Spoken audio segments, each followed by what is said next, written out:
तो बच्चों, कल मैंने आपको लास्ट लेक्चर में मैंने आपको विद्युत आवेश के बारे में बताया था।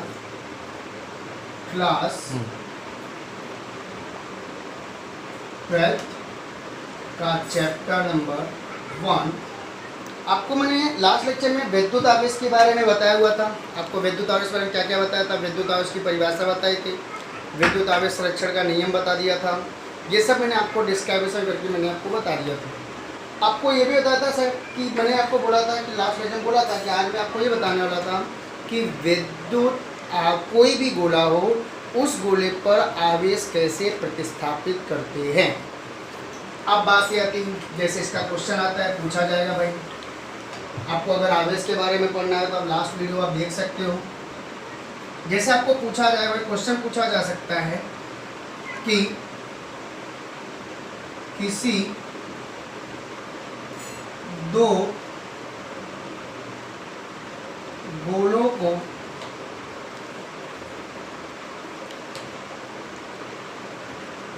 बिना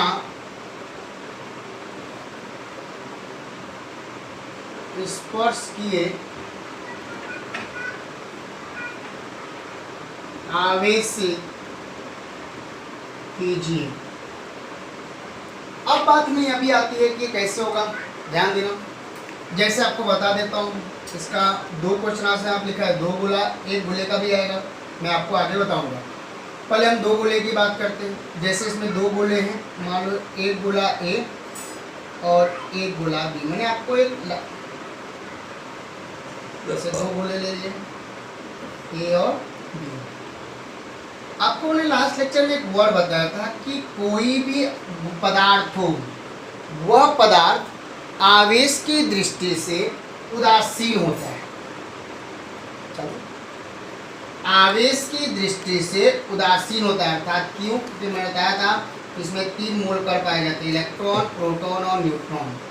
इलेक्ट्रॉन ऋणावेशित होता है, प्रोटॉन धनावेशित होता है और न्यूट्रॉन उदासीन होता है। मैंने आपको उस दिन ये भी बताया था कि इलेक्ट्रॉन, ये भी बताया था कि किसी भी पदार्थ में जितना ऋणावेशित की संख्या होगी उतना ही धनावेशितों की संख्या होगी, जिसके कारण ये पूरा परमाणु उदासीन, लेकिन प्लस और माइनस होगा, धन आवेश ऋणावेशित होगा, लेकिन दोनों मिलकर पूरे परमाणु को उदासीन कर देते हैं। वैसे इसको हमें क्या करना है, आवेशित करना है। तो मतलब इसमें धन और ऋण दोनों में है। अब हम इसे, अगर हमें मान लो दोनों गोलों को क्या करना है, आवेशित करना है, तो हम क्या करेंगे, दोनों गोले लेंगे।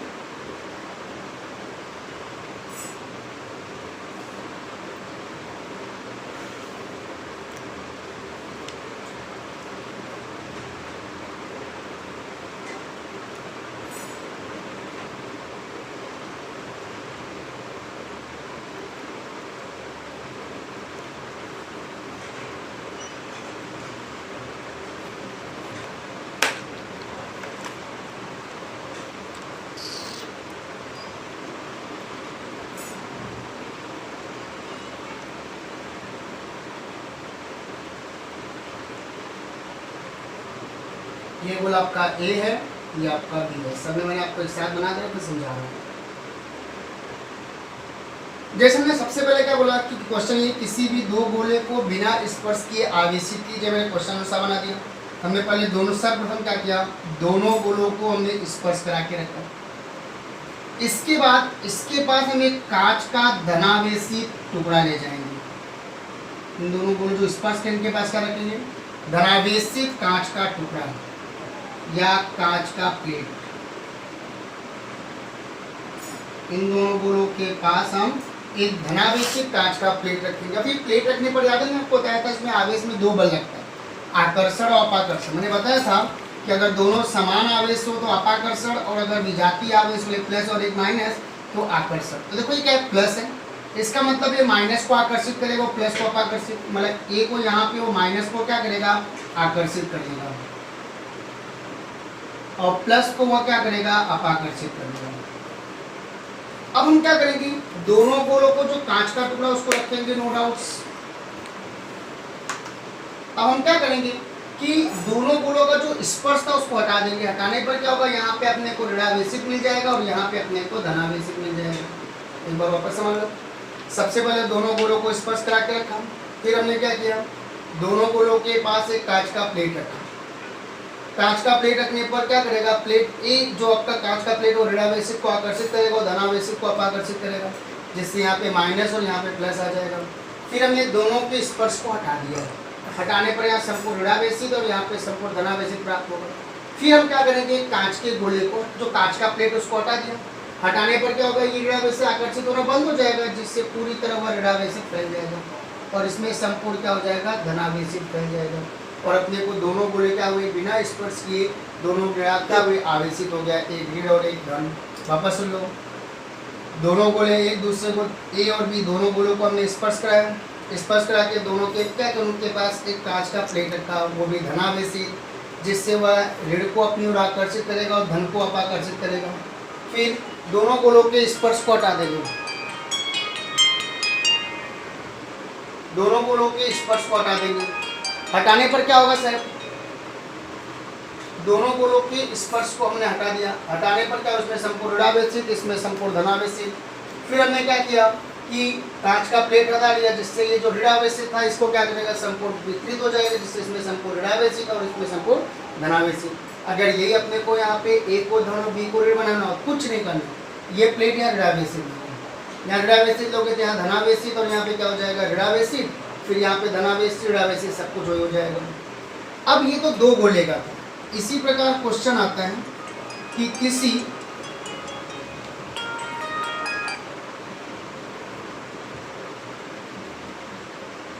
गोले को स्पर्श किए बिना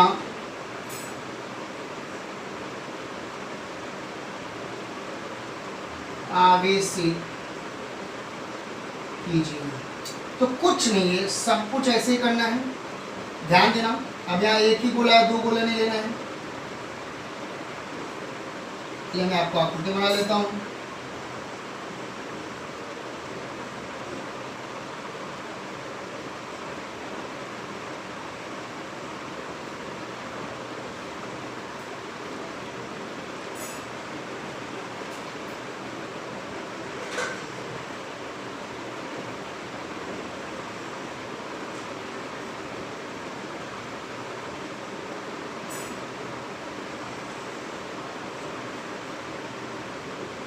जैसे मान लो सबसे पहले हमने गोला ए लिया, अब इस गोले को हमें आवेशित करना है, मतलब चाहे ऋण बनाओ चाहे धन, तुम्हारे ऊपर डिपेंड करता है। हम इसको धन ऋण बना रहे हैं। ऋण बनाने के लिए क्या करते बताया था, आवेश की दृष्टि से ये उदासीन होता है, इसमें धन और ऋण दोनों उपस्थित होता है। अब हम क्या करेंगे, जैसे अपने को ऋण बनाना हो, हम क्या करेंगे कि जो गोला ए है, इस गोले के पास कांच का धनावेशित प्लेट, सेम ऊपर वाले जैसा ही धनावेशित प्लेट ले जाएंगे। तो हमने आपको बताया था अभी ऊपर ही कि धनावेशित प्लेट ले जाएंगे तो क्या करेगा, ऋण को अपनी ओर आकर्षित कर लेगा और धन को अपने से दूर अपाकर्षित कर देगा। वापस सुन लो, जैसे गोला ए लिया, इस गोले के पास हमने कांच का एक प्लेट ले गया, जिससे यह ऋण को अपनी ओर आकर्षित करेगा और धन को अपाकर्षित करेगा। फिर क्या करेंगे कि इसी गोले को हमने क्या करेंगे, पृथ्वी से कनेक्ट करेंगे। अब पृथ्वी से, पृथ्वी का संकेत होता है, पृथ्वी से कनेक्ट करने पर फायदा क्या होता है, पृथ्वी कैसा है कि जो कोई भी आवे, चाहे ऋण हो चाहे धन, अपनी ओर क्या करेगा, शोषित कर सकता है। ये क्या करेगा, जैसे मैं पृथ्वी से कनेक्ट किया, वो टोटल संपूर्ण धनावेशित जो धन था, वो संपूर्ण धन अपने अंदर क्या करेगा, शोषित कर लेगा, जिससे इसमें केवल क्या बचेगा, ऋण। फिर हम क्या करेंगे, पृथ्वी को जो स्पर्श कराया संपर्क, वो हटा दिया, हटाने पर इसमें संपूर्ण क्या आ जाएगा, ऋणावेशित। फिर हम क्या करेंगे, कांच के प्लेट को हटा देंगे। अगर कांच के प्लेट को हटाए तो जो ऋण को आकर्षित करो, आकर्षित करना बंद कर देगा, और आकर्षित करना बंद कर देगा तो संपूर्ण ये क्या हो जाएगा, ऋणावेशित हो जाएगा। एक बार वापस समझ लो, किसी गोले को स्पर्श किए बिना आवेशित करना है तो सर्वप्रथम गोले ए को के पास धनावेशित कांच का प्लेट ले जाएंगे, जिससे ये ऋण को अपनी ओर आकर्षित करेगा और धन को अपाकर्षित करेगा। फिर हम क्या करेंगे, गोले ए को पृथ्वी से स्पर्श कराएंगे, जिससे वह धनावेशित को अपने अंदर शोषित करता है तो ऋणावेशित बचता है। फिर हम क्या करेंगे कि पृथ्वी के स्पर्श को हटा देंगे तो इसमें केवल ऋणावेशित बचेगा। फिर हम कांच के प्लेट को जब दूर हटाएंगे तो यहाँ का ऋणावेशित आकर्षित करना बंद हो जाएगा, जिससे वह संपूर्ण रूप से क्या हो जाएगा, वितरित हो जाएगा। ये अपना गया किसी भी दो गोलों को स्पर्श किए बिना आवेशित करना। आपको आ सकता है 2 नंबर में, इसलिए मैंने आपको बताया। अब हम आज जो आपको पढ़ेंगे कूलम्ब का नियम पढ़ेंगे। इंपॉर्टेंट भी है, आपको 2 तरह से क्वेश्चन आ सकता है कि कूलम्ब के नियम का सदिक फलित पूछा जा सकता है। कूलम्ब के नियम को समझाइए 2 नंबर में, या पूछा जा सकता है कि कूलम्ब के नियम के सदिश स्वरूप को समझाइए। अब हम कूलम्ब के नियम के सदिश स्वरूप को कैसे समझाएंगे, ये भी बात आती है। उससे पहले हम बात करते हैं सर 11th में हम एक वर्ड पढ़े थे, न्यूटन का गुरुत्वाकर्षण नियम, फर्स्ट बुक में चैप्टर नंबर 8, न्यूटन का सार्वत्रिक गुरुत्वाकर्षण का नियम।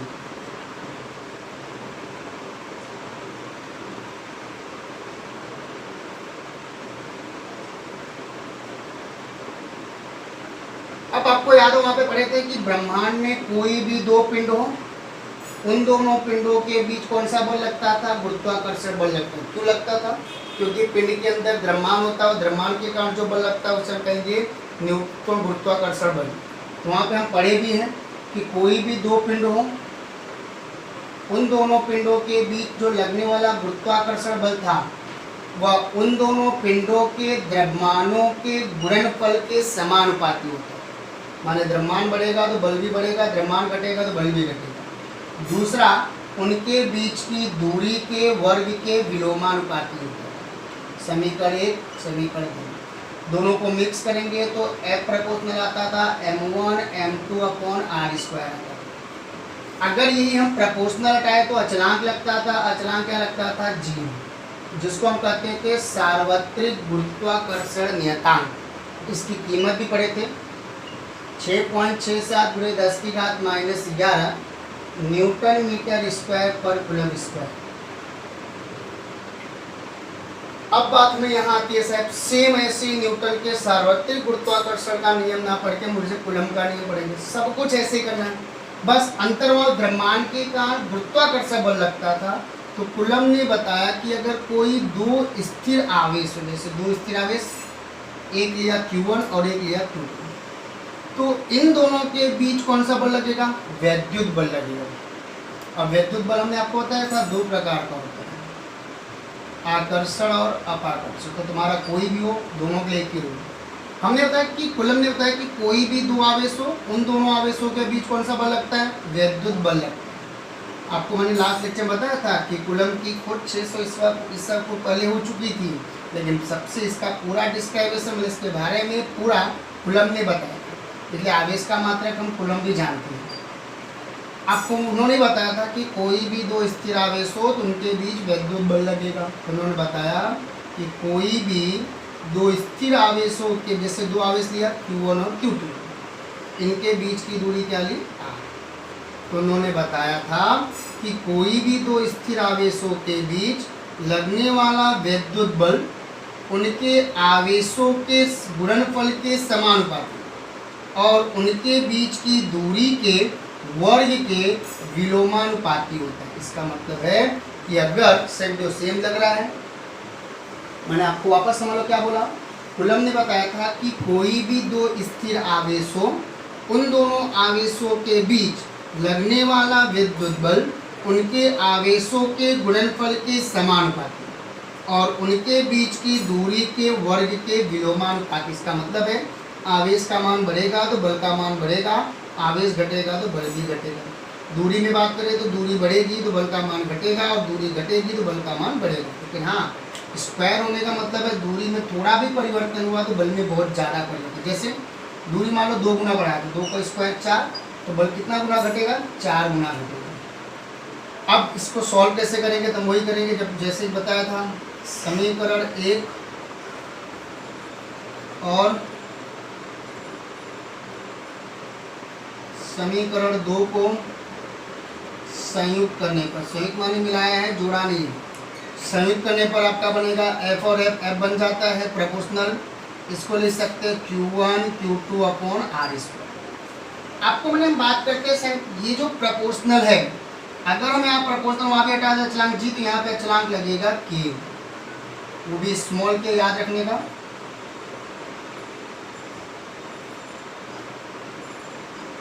यहाँ जो के है, इस के को हम कहते हैं साहेब कूलम्ब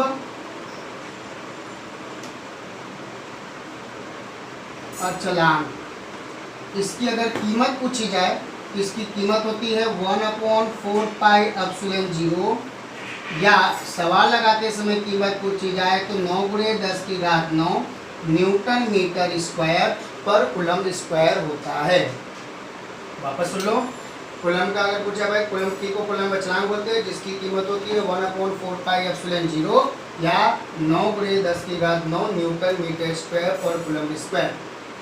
ये कीमत अगर यहाँ देखो, ये सवाल लगाते समय भी यही कीमत रखनी पड़ेगी। इसका मात्रक कैसे है वो भी मैं आपको बताऊंगा। अगर यही कीमत यहाँ रखी जाए तो F बराबर आएगा 1/4πε0 Q1 Q2 upon R square. यहाँ पे आज ना जहाँ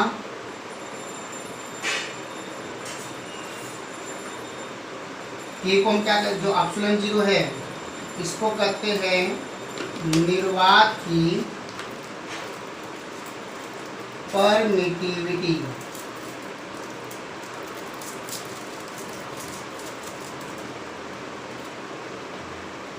इसकी अगर कीमत पूछ ली जाए तो इसकी कीमत होती है 8.85×10⁻12 कूलम्ब स्क्वायर पर न्यूटन मीटर स्क्वायर। इसका भी मात्रक कहाँ से है मैं आपको भी बताऊंगा। वापस सुन लो कूलम्ब का नियम। उन्होंने बताया था कि कोई भी दो स्थिर आवेशों उनके बीच लगने वाला विद्युत बल उनके आवेशों के गुणनफल के समानुपाती और उनके बीच की दूरी के वर्ग के विलोमानुपाती होते हैं। अब इन दोनों को मिक्स करेंगे तो F proportional Q1 Q2 upon R square आएगा। प्रोपोर्शनल रहता है तो अचलांक लगता है, यहाँ अचलांक स्मॉल के लगा जिसे हम क्या कहेंगे कूलम्ब अचलांक, जिसकी कीमत होती है 1/4πε0 या 9×10⁹ न्यूटन मीटर स्क्वायर पर कूलम्ब स्क्वायर। अगर यही कीमत हम यहाँ पे के की जगह रखें तो ये अपना आ जाएगा। याद ना, ये जो आपका है ये निर्वात में लगने वाला विद्युत बल है। यही अगर क्वेश्चन ऐसे बोल दिया जाए कि यदि दोनों आवेश डाई इलेक्ट्रिक माध्यम में रखी जाए। हमने बोला यदि दोनों आवेशों को डाइलेक्ट्रिक माध्यम में रखे जाए तो कुछ नहीं होगा। डाइलेक्ट्रिक माध्यम में रखेंगे तो ये ऑप्शन जी उसको निर्वात की परमिटिविटी बोलेंगे। यहाँ पे डाइलेक्ट्रिक माध्यम में तो वैद्युत बल जो है उसको हम लिखेंगे Fm। F माने बल, M माने होता है माध्यम, मीडियम, माने माध्यम में लगने वाला विद्युत बल। तो कुछ नहीं होगा, ये जो अपना ε0 है ना उसकी जगह लिखेंगे epsilon Q1 Q2 upon R। ये भी बता दूं कि ये जो एप्सिलॉन है इसको कहते हैं माध्यम की परमिटिविटी। ये जो आपका एप्सिलॉन है इसको कहते हैं माध्यम की परमिटिविटी। लेकिन हाँ, हर माध्यम के लिए इसकी कीमत अलग अलग होती है। अब अगर इसकी कीमत पूछ ली जाए इसकी कीमत कितनी होती है वो भी देख लो। इसकी कीमत होती है साहब कैपिटल के बराबर ε/ε0। भी बता रहा हूँ कैपिटल के क्या है। अगर यहाँ से एप्सिलॉन का मान निकालो तो लिख सकते हो के ε0। ये भी बता दो जहाँ कैपिटल के को कहते हैं माध्यम की परावैद्युतांक या डाई इलेक्ट्रिक नियतांक, जिसकी कीमत हर जगह आपका अलग अलग होता है। अब यही कीमत अगर यहाँ रखा जाए तो अपने पास क्या आएगा Fm बराबर 1/4πε0 सॉरी के ε0 Q1 Q2 upon R square. अगर हम यहाँ से के को अगर बाहर कर लो तो into 1/4πε0 Q1 Q2 upon R square. समीकरण हम 4 से देख सकते हैं। 4 से कितनी जगह हम F लिख सकते हैं तो Fm बराबर होगा F/Q। माने अगर डाइलेक्ट्रिक माध्यम में लगने वाला विद्युत बल पूछा जाए तो उसमें लगने वाले निर्वात में लगने वाले विद्युत बल और डाइलेक्ट्रिक नियतांक के मान के बराबर होते हैं। एक बार वापस मान लेते पूरा कूलम था कि कोई भी दो स्थिर आवेशों के बीच लगने वाला विद्युत बल उनके आवेशों के गुणनफल के समानुपाती और उनके बीच की दूरी के विलोमानुपाती होता है, वर्ग के विलोमानुपाती होता है। दोनों को मिक्स करें तो F proportional Q1 Q2 upon R square.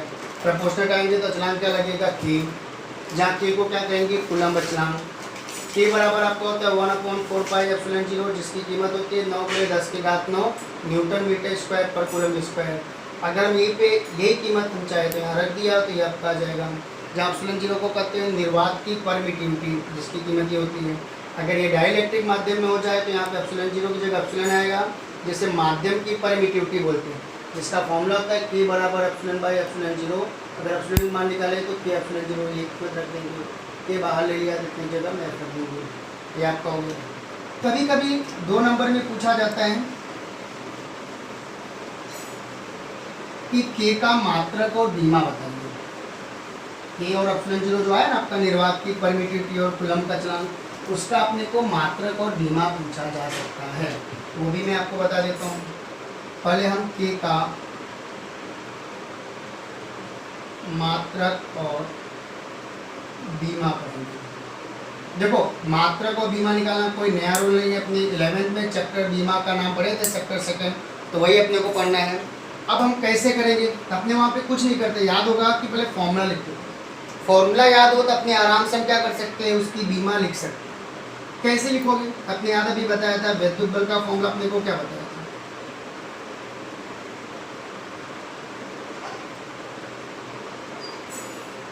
F बराबर K Q1 Q2 upon R square. हमें किसकी बीमा लिखनी है, K का, तो जिसकी बीमा लिखनी है उसे कर्ता बनाओगे, कर्ता बना के छोड़ दोगे तो अपना आएगा F R square Q1 Q2।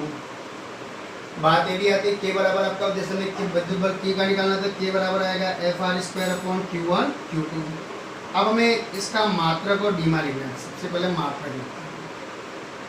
देखो कोई टेंशन नहीं है, मात्रक कैसे लिखेंगे पहले वापस हम लोग 11 पढ़े थे, फॉर्मूला लिखेंगे, जिसकी बीमा या मात्रक निकाला उसे कर्ता बना लिया, बाकी सबको दूसरी तरफ छोड़ दिया। अब हमें इसका मात्रक लिखना है तो हमें कुछ नहीं करेंगे, सबका मात्रक लिख देंगे, वो इसका मात्रक हो जाएगा। F माने विद्युत बल है, तो बल कोई भी बल हो, बल का मात्रक एक ही होता है न्यूटन, दूरी का मात्रक होता है sir metre square, square. Q1 माने आवेश, कोई भी आवेश, आवेश का मात्रक कूलम, मैंने लास्ट लेक्चर में बताया था। Q2 माने भी आवेश, आवेश का मात्रक कूलम। अगर सॉल्व करो तो न्यूटन मीटर स्क्वायर पर कूलम स्क्वायर। अगर यही इसको हम ऐसे लिख सकते हैं, न्यूटन मीटर स्क्वायर, कूलम ऊपर ले जाओ तो कूलम -2, ये अपना आ गया K का मात्रक और मात्रक आ गया। वापस सुन लो, किसी का भी मात्रक या बीमा लिखना हो तो उसका फॉर्मूला लिखेंगे, फॉर्मूला लिखने के बाद जिसका मात्रक बीमा निकालना उसे कर्ता बना के एक तरफ करेंगे, एक तरफ करेंगे तो F R square upon Q1 Q2 है। अब हम कुछ नहीं करेंगे, सबकी अलग अलग बीमा लिख देंगे। जैसे F है, F का मात्रक होता है न्यूटन, R का मात्रक होता है मीटर स्क्वायर स्क्वायर, आवेश का मात्रक Q1 आवेश है, आवेश का मात्रक कूलम, Q2 का भी कूलम, कूलम इंटू कूलम क्या हो जाएगा कूलम स्क्वायर। अगर यही हम इसकी बीमा निकालें तो बीमा में भी कुछ नहीं करेंगे। F माने विद्युत बल, विद्युत बल की बीमा होती है M1 L1 T-2। R माने दूरी, दूरी की बीमा होती है L स्क्वायर L2 की। नीचे Q1 माने आवेश, आवेश का भी अपना और बता देता हूँ पहले आवेश का। 10th क्लास में अपने एक वर्ड पढ़े थे कि विद्युत धारा I बराबर Q/T। अगर Q बराबर निकालूँ तो IT, I माने विद्युत धारा, T माने समय। अगर इसकी बीमा लिखो विद्युत धारा का A और समय का T, तो शॉर्ट में से हम AT लर्न कर सकते हैं आवेश की बीमा। आवेश की अगर कोई बीमा पूछे AT, बड़ी इच्छा तो इसको ऐसे लिख सकते हैं M0 L0 T1 and T1। अब हमें आवेश की बीमा लिखनी है तो कुछ नहीं है, जैसे पहले लिखा बल की बीमा लिखा, बल की बीमा होते हैं M1 L1 T-2। R माने दूरी, दूरी का L स्क्वायर करके L2। Q1 माने आवेश, आवेश की बीमा होती है AT। दूसरा Q2 भी आवेश है, इसकी भी बीमा होगी AT। अब इसको अगर सॉल्व करें तो M1 L3 T-2, नीचे अगर बात करें तो A1 AA जुड़ जाएगा A2 T-2। इसको ऊपर ले जाएंगे तो क्या होगा M1 L3 T-4 A2 कैसे, ये -2 पर जाके प्लस, सॉरी ये +2 ऊपर जाके क्या हो जाएगा -2, तो -2 -2 कितना हो जाएगा -4, A2 पर जाएगा तो A -2 आपका हो गया k का मात्रक हो गया। इसी प्रकार अपने को आ सकता है सर एप्सिलॉन 0 का मात्रक और बीमा, तो कोई टेंशन नहीं, सब कुछ ऐसे लगाएंगे। अगर आपको शॉर्टकट अगर एप्सिलॉन 0 की बीमा या मात्रक निकालना होता डायरेक्ट निकाल सकते। के बराबर आपका बताया था 1/4 पाई एप्सिलॉन 0 होता था। ये जो 4 पाई है चलांक है, चलांक की कोई बीमा नहीं होती, ये दोनों विलोमानुपाती हुए, और विलोमानुपाती हुए तो जस्ट इसका उल्टा होगा, मतलब इसका होगा न्यूटन -1, मीटर का मीटर -2, कूलम -2 से स्क्वायर प्लस हो जाएगा। बीमा निकालो तो M1 का M1 है -1, +3 है तो -3, प्लस -4 है तो प्लस, और यहाँ क्या आ जाएगा, जस्ट इन दोनों का उल्टा होगा। ऐसे गाइडलाइन कर सकते हो, अगर नहीं तो आप निकाल के देखो, निकालने का भी कोई प्रॉब्लम नहीं है। वैद्युत बल का फॉर्मूला भी बताया था 1/4 pi epsilon 0 Q1 Q2 upon r²। मैंने अभी आपको क्या बोला, जिसकी बीमा या मात्रक निकालना हो उसे कर्ता बना के एक तरफ करो। एप्सिलॉन 0 यहाँ जाएगा तो F यहाँ आएगा, तो 1/4 पाई Q1 Q2 upon F r²। यहाँ पे पहले हमें क्या निकालना है, मात्रक, तो नो टेंशन। मात्रक निकालना तो हमने आपको बताया कि जो 1/4 पाई अचलांक है, अचलांक का ना तो मात्रक होता है ना तो बीमा। Q1 माने आवेश, आवेश का मात्रक हुआ कूलम, Q2 भी आवेश, आवेश का मात्रक कूलम, F माने बल, बल का मात्रक होता है न्यूटन, R माने दूरी, दूरी का मात्रक होता है न्यूटन। इसका हो गया साहब कूलम इंटू कूलम करेंगे तो कूलम स्क्वायर प्रति क्या हो जाएगा, न्यूटन मीटर स्क्वायर। अगर इसको उल्टा लिखना चाहे तो ऐसे लिख सकते हो, newton -1 metre -2 coulomb square, same आ गया। इसी प्रकार इसकी बीमा निकालनी है, तो कोई टेंशन नहीं है। बीमा निकालनी हो तो देखो, आवेश का बीमा हमने बताया था 80, दूसरे आवेश की बीमा भी लिखे तो 80, नीचे F माने बल, बल का होता है M1 L1 T -2, और दूरी का होता है L² C²। अब हम इसको अगर सॉल्व करें तो देखो, ऊपर हो जाएगा A2 T2, नीचे आ जाएगा M -1, सॉरी M, वापस समझ लो, A2 A² बचे तो T2, नीचे M1, देखो ये L1 और L2 तो क्या हो जाएगा L3 T -2, ऊपर ले जा सकते हैं। M1 ऊपर जाएगा तो M -1, L3 ऊपर जाएगा तो L -3, T -2 पर जाके +2 +2 +4 एंड क्या आ जाएगा, ये अपना आ गया एप्सिलॉन की बीमा। क्लियर। नेक्स्ट लेक्चर में अपने को कूलम के नियम का सदिश स्वरूप समझाएंगे। जितना मैं आपको आज पढ़ा रहा हूँ इतना आप घर पे एक बार कम से कम 2 से 3 बार वीडियो आप देखोगे तो आपको अच्छे से समझ में आ जाएगा आपका। इसके बाद कल पढ़ाएंगे न्यूटन कूलम के नियम का सदिश स्वरूप, जो आपको नेक्स्ट लेक्चर में पढ़ा देंगे।